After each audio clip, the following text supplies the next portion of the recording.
It is a legal requirement in most countries for equipment to operate acceptably and safely when exposed to external electromagnetic sources, and to limit internally generated electromagnetic energy.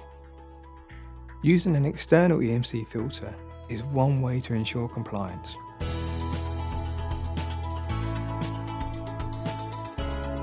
TDK-Lambda offers a large number of filters for industrial and medical use, ranging from 0.5 to 300 amps. The critical components of any filter are the magnetic cores and capacitors. TDK is a technology leader in both magnetics and capacitors, and therefore has the necessary expertise to manufacture high-performance EMC attenuating products.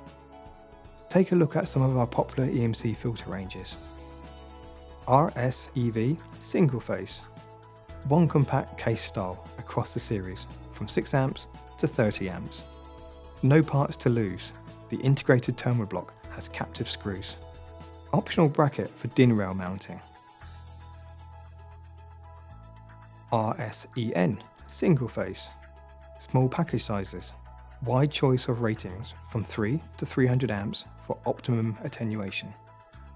DIN rail mount and low leakage versions. No lost hardware, captive screws and integrated terminal covers. RSHN single phase, ratings from 3 to 300 amps for optimum performance. Two-stage filter circuit for very high attenuation. DIN rail mount and low leakage versions. No lost hardware, captive screws and integrated terminal covers. RSEL-W single phase, 0.5 to 6 amp ratings in a common package size. Low cost, simple functionality. Crimp, solder tag or wire terminations. Low leakage current models. TDK-Lambda, trusted, innovative, reliable. Attracting tomorrow, TDK.